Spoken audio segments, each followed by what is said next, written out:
사랑하는 성도 여러분, 좋은 아침입니다. 오늘도 하나님의 은혜를 구하며 말씀의 자리에 나오신 우리 모든 성도님들을 주님의 이름으로 환영하고 또 축복합니다. 오늘 말씀을 통해 하나님과 깊은 교제 가운데 나아가시는 은혜의 하루가 되시기를 간절히 축복합니다. 오늘 말씀은 고린도전서 2장 10절에서 16절까지의 말씀입니다. 하나님께서는 성령을 통하여 이런 일들을 우리에게 계시해 주셨습니다. 성령은 모든 것을 살피시니 곧 하나님의 깊은 경륜까지도 살피십니다. 사람 속에 있는 그 사람의 영이 아니고서야 누가 그 사람의 생각을 알 수 있겠습니까? 이와 같이 하나님의 영이 아니고서는 아무도 하나님의 생각을 깨닫지 못합니다. 우리는 세상의 영을 받은 것이 아니라 하나님에게서 오신 영을 받았습니다. 그것은 하나님께서 우리에게 은혜로 주신 선물들을 우리로 하여금 깨달아 알게 하시려는 것입니다.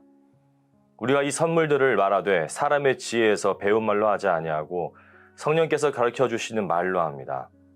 다시 말하면 신령한 것을 가지고 신령한 것을 설명하는 것입니다.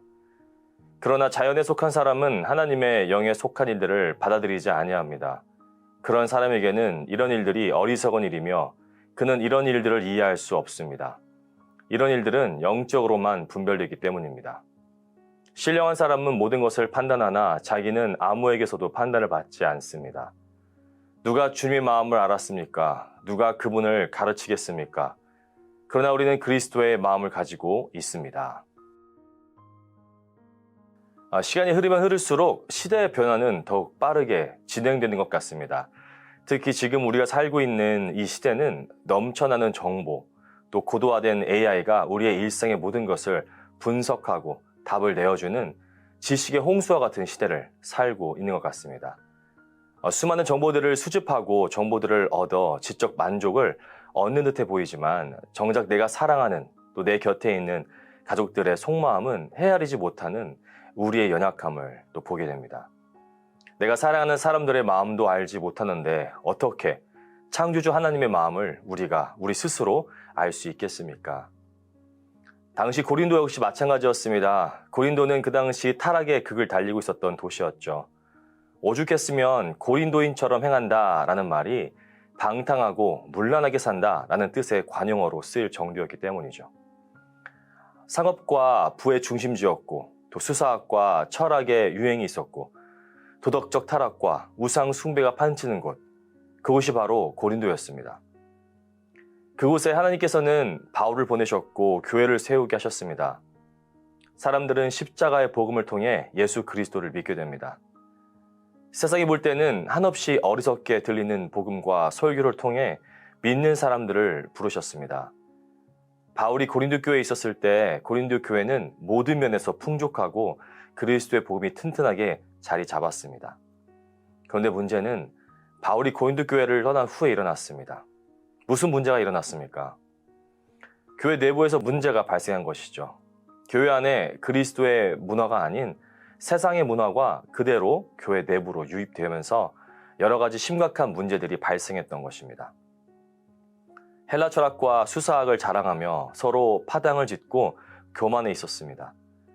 고린도 교회 성도들은 바울파, 아볼로파, 게바파, 그리스도파로 나뉘어 싸우고 있었습니다. 특히 알렉산드리아 출신의 수사학에 능통했던 아볼로가 고린도에서 사역하면서 일부 성도들은 아볼로의 세련되고 유창한 설교를 바울의 투박한 설교와 비교하며 파당을 지었습니다. 그뿐만이 아니었습니다. 세속적인 가치관이 교회 안으로 유입이 됩니다.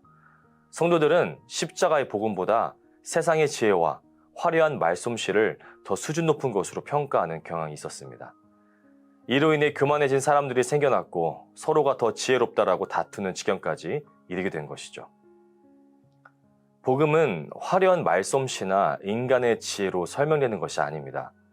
십자가의 복음은 우리의 지혜와 능력으로 나타나지 않습니다. 이에 바울은 2장 1절과 2절에서 어떻게 말하고 있습니까?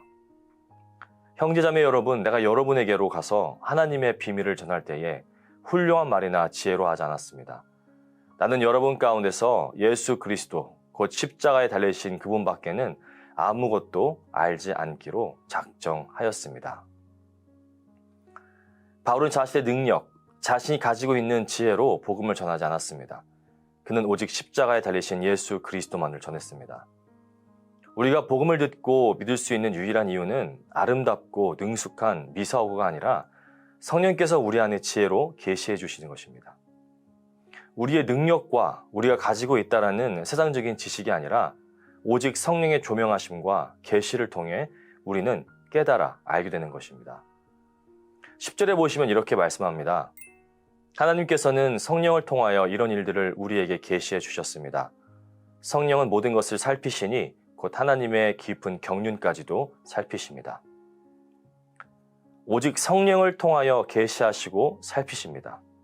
그리고 그 성령은 대충 훑어보는 것이 아니라 샅샅이 뒤져 정확하게 찾아내는 사역을 하십니다. 성령께서 무엇을 살피십니까? 바로 하나님의 경륜입니다. 하나님의 경륜은 우주 만물을 향한 하나님의 절대 주권적 구원 계획을 뜻하는 것이죠.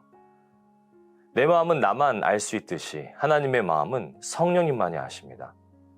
성령께서 계시해 주시지 않으면 우리는 절대 하나님의 마음을 알거나 깨달을 수 없는 것이죠.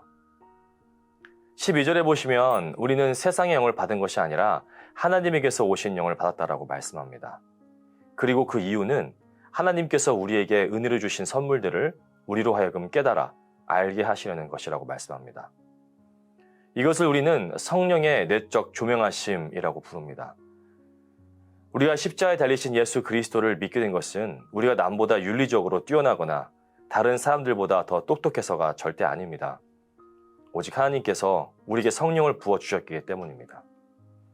성령께서 우리에게 임하셔야만 십자가의 그 피 흘리심이 나를 위한 은혜로 주신 선물임을 알게 되는 것이죠. 구원은 나의 노력이 아닌 100% 하나님의 은혜로 주어집니다. 우리가 자랑할 것은 오직 십자가의 복음밖에 없는 이유가 바로 이것입니다. 13절에서 바울은 십자가의 복음이 인간의 화려한 웅변술이 아니라 성령의 가르치심으로만 전달된다고 선언합니다. 영적인 일은 영적으로 설명되어야 합니다. 성령의 일은 오직 성령께서 풀어주셔야 알 수 있습니다. 복음이 그렇지 않습니까? 인간의 생각과 지혜로는 절대 이해되지 않습니다. 오히려 어리석고 말도 안 되는 비합리적인 내용으로밖에 들리지 않습니다. 하지만 복음은 우리가 살아갈 수 있는 근거이자 핵심입니다. 하나님의 사람들은 성령께서 그 안에 계셔서 가르쳐 주시고 인도하신다라고 성경은 말하고 있죠. 하지만 14절의 말씀처럼 자연에 속한 사람 또는 신령하지 않은 사람들은 영에 속한 일들을 받아들이지 않습니다. 왜 그렇습니까? 그들에게는 전혀 이해되지 않기 때문입니다. 영에 속하지 않은 사람들에게 복음은 그저 어리석고 이해할 수 없는 허무맹랑한 이야기일 뿐인 것입니다. 세속화가 극에 달한 요즘 시대, 특히 토론토와 같은 다문화 도심 속에서 오직 십자가에 달리신 예수 그리스도의 보혈로 구원받는다라는 그리스도인들의 선포는 저들에게 참 어리석고 비합리적인 것으로 보일 것입니다. 성령이 없는 상태로 이 세상을 바라볼 때 오직 인간의 이성과 논리로만 보는 사람들입니다. 당시도 마찬가지입니다. 고린도의 지식인들이 바로 여기에 속했습니다. 이성과 논리로만 세상을 바라보았습니다. 이들의 눈에는 십자가에서 무기력하게 죽은 예수님을 구원자로 믿는 것이 너무나도 어리석고 미련하게 보일 뿐이었습니다. 영적인 진리는 영적으로만 분별되기 때문에 이들에게는 복음을 받아들일 능력이 없는 것입니다. 그런데 15절의 말씀처럼 신령한 사람, 즉 성령을 모신 우리는 모든 것을 판단한다고 말합니다. 여기서 판단한다는 것은 다른 사람들을 보며 정죄하는 모습을 말하는 것이 아닙니다. 판단하다라는 뜻은 마치 법정에서 정밀하게 조사하고 분별하여 평가하는 것을 뜻합니다. 그리스도인들은 남을 교만하게 나만의 잣대를 가지고 정죄하는 자가 아닙니다. 세상의 물질, 성공, 고난, 심지어 내게 닥친 질병까지, 억울함까지 철저히 십자가 복음이라는 그 렌즈로 재해석하고 분별해야 하는 자들입니다. 세상의 기준으로 세상의 법정이 우리를 최종 판단할 수 없는 이유는 우리가 세상 만물을 창조하신 하나님의 진리 안에 속해 있기 때문입니다. 마지막 16절의 말씀 함께 보시겠습니다. 누가 주님의 마음을 알았습니까? 누가 그분을 가르치겠습니까? 그러나 우리는 그리스도의 마음을 가지고 있습니다. 감히 우리가 어떻게 하나님의 마음을 알 수 있겠습니까? 한낱 피조물인 우리가 어떻게 창조주 하나님의 마음을 알 수 있습니까? 그런데 바울은 이사야 40장 13절 말씀을 인용하며 놀라운 말씀을 기록합니다. 이사야 40장 13절에 보시면 누가 주님의 영을 헤아릴 수 있겠으며 주님의 조언자가 되어 그를 가르칠 수 있겠느냐? 맞습니다. 감히 어떤 이가 주님의 영을 헤아릴 수 있겠습니까? 감히 누가 주님의 조언자가 되어 가르칠 수 있습니까? 창조주 하나님은 감히 피조물인 인간이 그 마음을 다 헤아릴 수 없는 절대적이고 초월적인 분이십니다. 그러나 바울은 구약에 나타나시는 하나님을 인용한 직후 말도 안 되는 위대한 반전을 선포합니다. 그러나 우리는 그리스도의 마음을 가지고 있습니다. 사랑하는 성도 여러분, 우리는 그리스도의 마음을 가지고 있는 자들입니다. 우리는 세상 만물을 창조하시고 다스리시는 여호와 하나님을 아버지라 부르는 자들입니다. 우리가 잘나서도 아니고, 우리가 똑똑해서도 아니고, 돈이 많아서도 아니고, 우리가 윤리적으로 굉장히 뛰어나거나 유명해서도 아닙니다. 우리가 그리스도의 마음을 가지고 있는 자들이라고 불리울 수 있는 단 하나의 이유는 우리가 그리스도와 연합했기 때문입니다. 하늘 보좌를 버리시고 낮고 낮은 이 땅에 오신 예수님, 죄인들을 긍휼히 여기시고 십자가에서 죽기까지 철저하게 오직 하나님 아버지의 뜻과 영광만을 생각하셨던 그 예수님의 지성과 성품이 이제 성령을 통해 우리 안에 심어졌기 때문에 우리가 그리스도의 마음을 가질 수 있게 된 것입니다. 우리는 자연에 속하여 하나님의 은혜를 미련하게 여기던 자들이었습니다.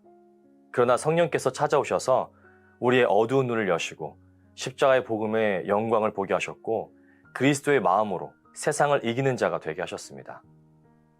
성령의 조명하심 가운데 나의 지적 교만을 내려놓고 오직 나의 자랑은 예수 그리스도의 십자밖에 없음을 고백하시는 우리 귀한 성도님들의 삶이 되시길 주님의 이름으로 간절히 축원합니다. 기도하시겠습니다. 살아계신 하나님 아버지 감사드립니다. 오늘도 우리를 말씀의 자리로 불러주시고 하루의 시작을 주님과 함께 시작하게 하시니 감사드립니다. 간절한 마음으로 주님 앞에 나온 모든 성도들을 주님께서 붙들어 주시고 오늘 주신 말씀처럼 오직 성령을 통하여 하나님의 깊은 것까지도 깨닫게 하시는 놀라운 힘과 임재하심이 충만히 임하는 하루 되게 하여 주옵소서. 세상의 지혜나 인간의 지식으로는 십자가의 은혜를 온전히 깨달을 수 없으며 그 어떠한 것도 주님 앞에서 자랑할 수 없는 우리들의 모습입니다. 우리에게 세상의 영이 아닌 성령으로 함께 하시며 주님의 은혜로 우리를 덮어주시고 주님의 인자하심을 찬양하며 나아가는 귀한 하루가 되게 하여 주옵소서. 여전히 육에 속한 사람처럼 세상의 가치관에 흔들리며 날마다 범하게 되는 죄를 주님 앞에 고백하며 회개합니다. 영적인 것을 사모하기보다 눈에 보이는 것을 쫓았던 우리의 모든 죄를 주님 앞에 내려놓습니다. 우리의 죄악된 모습을 용서하여 주옵소서. 하나님의 자녀로서 성령이 가르치시는 영적인 분별력을 가지고 합당한 삶을 살아낼 수 있도록 우리를 붙들어 주옵소서. 그 어떠한 모습으로 주님 앞에 나왔다 할지라도 주님께 우리의 모든 기도를 올려드릴 때 우리의 기도를 들으시고 응답하여 주시기를 간절히 기도합니다. 긍휼한 마음으로 붙들어 주시고 우리를 불쌍히 여겨주셔서 신령한 자로서 하나님께 기쁨이 되며 그리스도의 마음으로 세상을 품어 하나님의 마음을 시원케 해드리는 우리 모두가 되게 하여 주옵소서. 영과 육체가 연약하여 힘들고 지치고 고통 가운데 있는 환우들을 위해 기도합니다. 환우들이 인간적인 절망을 넘어 오직 영의 눈을 들어 주님을 바라보게 하여 주시고 그 누구보다 우리의 아픔을 공감하시고 붙드시는 예수 그리스도를 굳게 붙들게 하여 주옵소서. 옆에서 간호하는 환우들의 가족들을 돌보시고 힘주셔서 지치지 않도록 주님의 강한 손으로 보호하시고 인도하여 주옵소서. 오늘도 우리를 변함없이 사랑하시고 우리 안에 그리스도의 마음을 허락하신 우리 주 예수 그리스도의 이름으로 기도드립니다. 아멘.